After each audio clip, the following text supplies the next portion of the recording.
Essa é uma aula complementar em que eu vou falar sobre tensões de cisalhamento na flexão. Esse assunto está fora do escopo desse curso. A maioria de vocês vai ver isso com mais detalhes em Resistência dos Materiais 2. Mas é importante mencionar esse assunto porque vigas não estão só sujeitas a tensões normais. Elas também estão sujeitas a tensões de cisalhamento e isso tem um efeito significativo no comportamento de viga. E as discussões que eu vou fazer aqui também vão enriquecer seu conhecimento sobre flexão de vigas. Nós vimos até agora que vigas estão sujeitas a tensões normais. É fácil ver isso fisicamente pela flexão dessa viga. Algumas partes da viga sofrem contração e outras partes sofrem expansão. Esse efeito de contração e expansão é causado por tensões normais, e nós vimos que essas tensões normais têm essa expressão.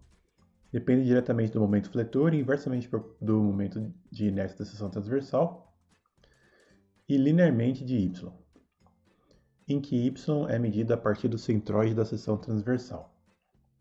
Então a tensão normal varia tanto ao longo de x, porque o momento fletor varia ao longo de x, quanto varia ao longo de y, e essa variação é linear.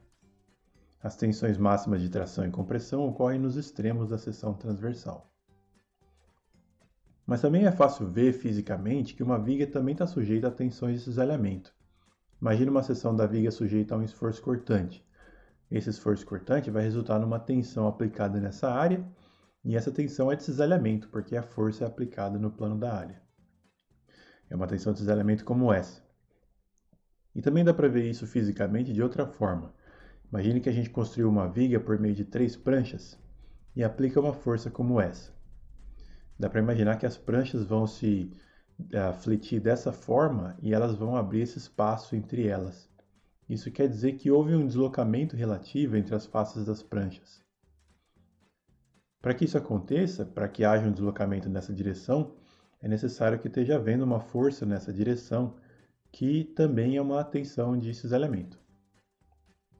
Nesse caso, estamos olhando esse componente de tensão de cisalhamento nesse plano de cima. E a gente sabe da simetria do tensor de tensões que essas componentes são iguais. Aqui eu ilustrei isso com essas pranchas que têm essa liberdade de se mover em relação umas às outras. Mas o mesmo efeito aconteceria se elas estivessem coladas umas às outras. Nesse caso, elas não se moveriam em relação umas às outras, mas nesse caso a cola no contato seria responsável por resistir a esse deslocamento. Dá para imaginar que a cola, nesse caso, estaria sendo cisalhada nesse sentido. Imagine o caso que a viga não é composta por pranchas, mas é uma viga uniforme, feita do mesmo material. As tensões de cisalhamento nos planos do material não deixam de existir. A única diferença é que agora o deslocamento relativo entre os planos do material está sendo resistido pela coesão interna do material. Da mesma forma que como a cola estava resistindo ao deslocamento relativo das pranchas aqui. Para entender de onde vem esse efeito, vamos imaginar um trecho de uma viga sujeita à flexão geral. Na dedução da teoria técnica de vigas, nós tínhamos considerado flexão pura, em que o esforço cortante era zero. Nesse caso, se a gente pegar uma amostra desse trecho da viga sobre flexão pura, os dois lados da amostra estão sujeitos ao mesmo momento fletor, porque o momento fletor é constante nesse trecho em que o esforço cortante é zero. Então, nesse trecho da viga, aqui com o comprimento Δx, teria o mesmo momento fletor nos dois lados. Agora eu vou considerar um trecho da viga sujeito a esforço cortante diferente de zero. Como o esforço cortante é diferente de zero, o momento fletor varia ao longo desse trecho da viga. Se eu pegar uma amostra dessa viga, ela vai ter um certo valor de momento fletor de um lado e um valor de momento diferente aplicado do outro lado. Aqui eu desenhei a distribuição de momento fletor nos dois lados de uma amostra de comprimento Δx. Veja como a distribuição tem amplitudes diferentes. Aqui eu desenhei o momento fletor como uma distribuição de forças na direção de x. Uma certa porção acima da linha neutra está sujeita a forças na direção de menos x, e outra porção abaixo da linha neutra está sujeita a forças na direção de mais x. Essa distribuição de forças sobre a face inteira da viga resulta no momento fletor em torno do eixo z, que é o esforço que faz essas faces girarem em torno do eixo z. Nós vimos que, para satisfazer o equilíbrio estático de cada face da viga, a somatória dessa distribuição de forças na direção de x tem que ser zero. e daí tinha saído a conclusão de que a linha neutra coincide com o centroide da seção transversal. Nós vemos também que essa distribuição de forças também deveria satisfazer o equilíbrio de momentos em torno do eixo Z, e daí tinha saído a expressão da tensão normal em vigas. Mas agora, quando consideramos as faces sujeitas a momentos fletores diferentes, uma coisa estranha acontece. Se a gente pegar uma certa porção qualquer da viga, a gente vê que as distribuições de forças nos dois lados dessa face são diferentes. O que eu estou fazendo aqui é só olhar a distribuição de forças numa parte arbitrária aqui de cima da seção transversal. Nesse desenho eu dividi a seção transversal nessa linha. Aqui está o trecho de cima, o trecho A, com a distribuição de forças nas duas faces, e aqui embaixo o restante da viga. Aqui fica claro que essas distribuições de forças estão desbalanceadas. A resultante de forças de um lado é maior do que do outro. Então existe uma diferença, uma resultante de forças na direção de x, que vai fazer esse sólido acelerar. O único jeito de garantir o equilíbrio estático dessa seção, para equilibrar essa resultante de forças na direção de x, é que apareça uma força na interface entre esses pedaços da viga. Isso tudo está desenhado aqui de forma tridimensional. Aqui está o trecho A da parte de cima da viga, que tem comprimento ΔX. De um lado existe uma força normal resultante, que é diferente da força normal do outro lado, e na interface deve aparecer uma força tangencial aplicada nessa área de contato, que vai ser responsável por resistir essa diferença e garantir o equilíbrio estático desse pedaço. É essa força tangencial, considerada em relação à área em que ela é aplicada, que resulta na tensão desses elementos da viga. Veja que quanto menor é esse trecho A que a gente pega, menor a área em que essa força horizontal resultante é aplicada. E aí a gente vai precisando de cada vez menos força tangencial para garantir esse equilíbrio, conforme a área diminui. Então, quanto menor essa altura, menor vai sendo essa tensão desses elementos. Isso quer dizer que se eu fizer essa linha de corte mais perto do topo da viga, a tensão desses elementos vai ficando menor e menor. Se eu fizer essa linha de corte mais perto do centro da viga, essa área vai ficando maior, o desbalanceamento de força normal vai ficando maior e a tensão desses elementos vai ficando maior também. Então a tensão desses elementos no contato vai ser máxima no centroide da seção transversal e vai diminuindo na direção das superfícies externas da seção transversal. No limite, quando a gente está exatamente sobre as superfícies externas, a tensão desses elementos é zero. Isso é consistente com o fato de que nós estamos olhando as superfícies externas da viga, que são superfícies livres de carga tangencial. A dedução da expressão da tensão desses elementos está fora do escopo desse curso, mas fica isso. Como você pode imaginar, ela é proporcional ao esforço cortante aplicado na seção. Ela também é inversamente proporcional ao momento de inércia da seção transversal. E é proporcional a essas duas grandezas geométricas. QZP é o momento parcial de área que depende da posição y onde você está fazendo esse corte. Se você está calculando a tensão desses elementos nessa interface, então o momento parcial de inércia QZP é o momento parcial de área dessa área. Para uma seção transversal simples como essa, é simplesmente a área vezes a posição do centroide dessa área. E B de y é a largura da seção transversal, que também pode variar com y. Nesse caso de seção transversal retangular, essa largura é constante com y, é igual à largura desse retângulo. Aqui um comentário sobre o sinal da expressão da tensão desses elementos. Considere esse trecho da viga sujeito a um esforço cortante positivo. Segundo a convenção de sinais, esse esforço é nesse sentido. Quer dizer que ele resultaria numa tensão desses elementos nesse sentido. Se o esforço cortante é positivo, a variação do momento fletor é tal que o momento fletor do lado direito da amostra da viga é maior que o momento fletor do lado esquerdo. Então a força resultante desse lado é maior que desse lado e a força resultante da diferença, aponta para a esquerda. Para equilibrar isso, vai surgir uma força tangencial para a direita, aqui nessa parte de baixo, Isso corresponde a uma tensão de cisalhamento negativa. A aplicação de um esforço cortante positivo resulta, então, numa tensão de cisalhamento negativa. É isso que esse sinal aqui quer dizer. Para a gente ver a distribuição da tensão de cisalhamento ao longo da seção transversal, eu considerei aqui um caso simples de uma seção transversal retangular. Ela tem largura B e altura H. Vocês vão aprender a calcular o momento parcial de área QZP no semestre que vem, mas para essa seção transversal retangular dá essa expressão. Aqui eu quero determinar a tensão de cisalhamento numa interface arbitrária posicionada em Y, em que Y vai de menos H sobre 2 até mais H sobre 2. E o momento parcial de área QZP para uma área arbitrária em Y tem essa expressão. Veja que isso é um polinômio de ordem 2 em Y. Substituindo isso na expressão da tensão de cisalhamento, a gente tem que a tensão de cisalhamento também vai ser um polinômio de ordem 2 em Y. B de Y é a largura da seção transversal, que nesse caso é constante e igual a B para qualquer Y. E o esforço cortante e o momento de inércia são constantes na seção transversal. Então, essencialmente, a variação de σxy ao longo de Y tem essa expressão. Repare o que acontece nos extremos da seção. Nos extremos em que y é igual a menos h sobre 2 ou mais h sobre 2, esse termo dá zero. Isso concorda com o que eu tinha falado, que nas faces de cima e de baixo da viga, a tensão de cisalhamento é zero. E quando y é zero, quer dizer, quando a gente está sobre a linha neutra, esse é o valor máximo desse polinômio. É na linha neutra que a tensão de cisalhamento é máxima, que também concorda com o que nós falamos antes. E aqui, para comparação, eu plotei como a distribuição de tensão normal e de cisalhamento nessa seção retangular acontece.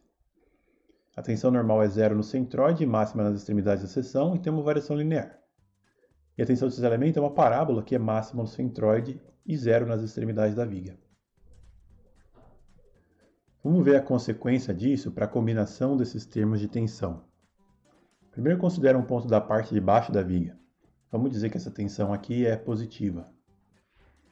Nesse ponto, a tensão normal é a máxima da seção e a tensão de cisalhamento é zero. Isso quer dizer que num ponto aqui da parte de baixo da viga, a gente tem um estado de tensão assim, só tensões normais.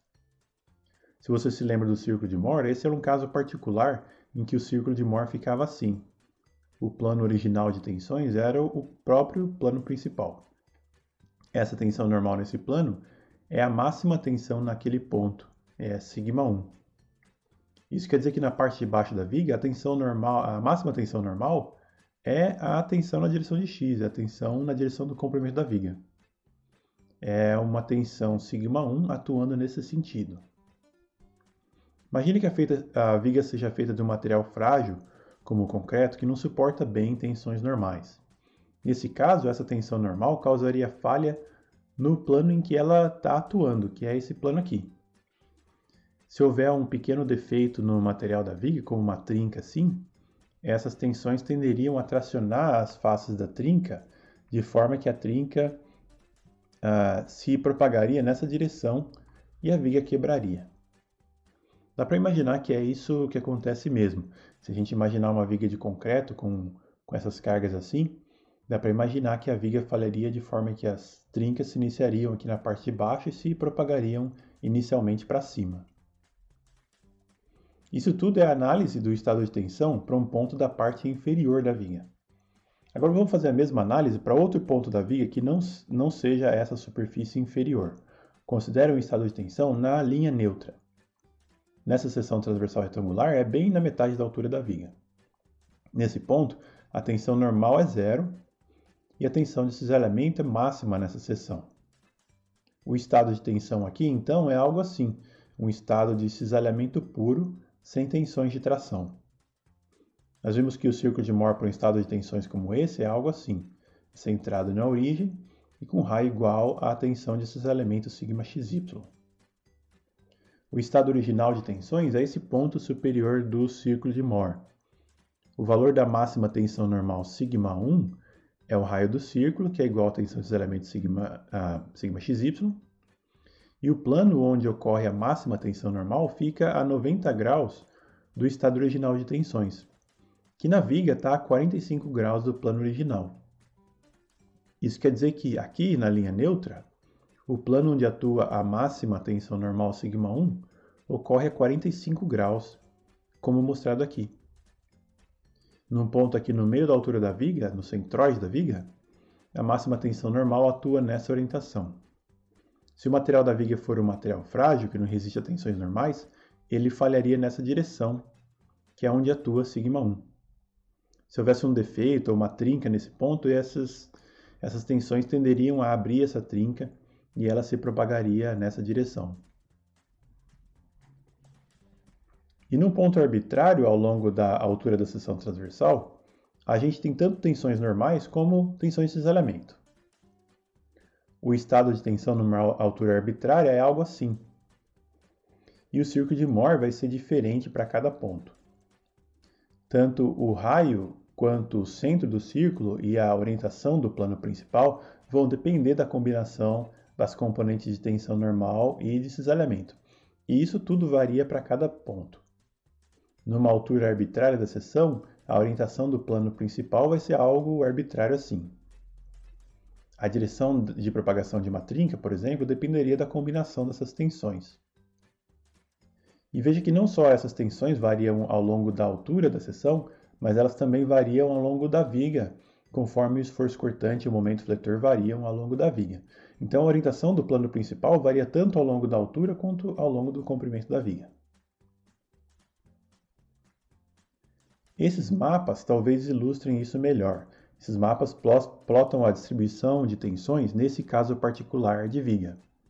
Aqui a gente tem uma viga biapoiada com duas cargas no meio. Os diagramas de esforço cortante e momento fletor são assim. Eu considerei aqui uma seção transversal retangular. Esse primeiro mapa mostra a distribuição da tensão normal σxx ao longo do comprimento e da altura da viga. Veja que no trecho central da viga, onde o momento fletor é máximo, o nível de tensão é máximo.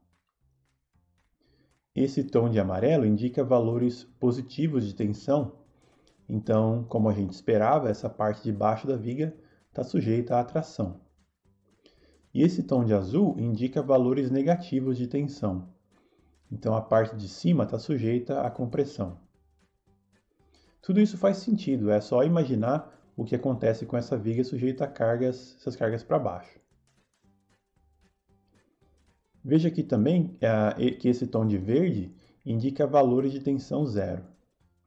E aqui a tensão normal é zero sobre a linha neutra para todo o comprimento da viga, independente do valor do momento fletor. E nota que o valor da tensão normal nas bordas da viga também é zero ao longo de toda a altura da seção transversal. Isso é consistente com o momento fletor ser zero nos roletes. E este outro gráfico mostra a distribuição de tensões de cisalhamento ao longo do comprimento e altura da viga. Esse tom de verde indica valores nulos de tensão de cisalhamento. A gente vê que nesse trecho central inteiro a tensão de cisalhamento é zero. Isso porque o esforço cortante nesse trecho inteiro é zero. Além disso, a gente vê que na parte de cima e na parte de baixo da viga, a tensão de cisalhamento é zero ao longo da viga inteira. Isso é consistente com o que nós tínhamos falado antes. E a tensão de cisalhamento aumenta na direção da linha neutra. Ela tem esse tom de azul indicando valores negativos, onde o esforço cortante é positivo, e esse tom de amarelo indicando valores positivos, onde o esforço cortante é negativo. E por fim, aqui um gráfico do valor da tensão principal σ1. Esse mapa é uma combinação desses dois diagramas calculados de acordo com o círculo de Mohr. Esse é o mapa do valor da tensão normal máxima na viga, que depende da combinação das tensões normais e de cisalhamento em cada ponto. Aqui a gente vê que essa região central da viga está sujeita às maiores tensões positivas. É nessa região que começaria a ocorrer a falha. é onde estão concentrados os maiores níveis de tensão. E a orientação do plano onde essa falha vai ocorrer, como nós vimos antes, depende da combinação dessas tensões também. Aqui é um exemplo prático de tudo isso que a gente acabou de falar. Veja essa viga biapoiada de concreto sujeita a duas cargas no meio. É o mesmo modelo que eu considerei aqui. O concreto é um material frágil que resiste mal a tensões de tração. O concreto falha nos pontos e nas orientações em que atuam as máximas tensões de tração. E a gente vê que a falha dessa viga de concreto acontece mesmo nesses planos. Veja que na parte de baixo, e principalmente na região central da viga, é onde começam a aparecer essas trincas. Isso coincide com o que nós vimos que é nessa região que ocorrem as maiores tensões de tração. Inicialmente as trincas se propagam verticalmente para cima, porque aqui embaixo a orientação do plano principal é essa mesmo. E a orientação do plano vai mudando conforme a trinca vai progredindo na direção do meio da viga. Conforme ela caminha, começam a surgir tensões de cisalhamento e a composição do estado de tensão e a orientação do plano principal passam a depender dessa combinação. Veja que ao passar pela linha neutra, onde só existe tensão de cisalhamento, a orientação da trinca é 45 graus, como nós vimos antes. Aqui é bom frisar que essas orientações acontecem para esse caso particular de carregamento externo. Qualquer modificação na distribuição das cargas externas vai resultar em distribuições diferentes de esforços internos e tensões, que vai resultar em orientações diferentes para os planos principais em cada ponto da estrutura. Mas isso ilustra bem essa ideia. Analisando os ângulos formados pelas estruturas quando elas falham, é possível entender como era o estado de tensão que causou a falha, e então propor modificações nas dimensões da estrutura, ou até inferir como era o carregamento que causou a falha.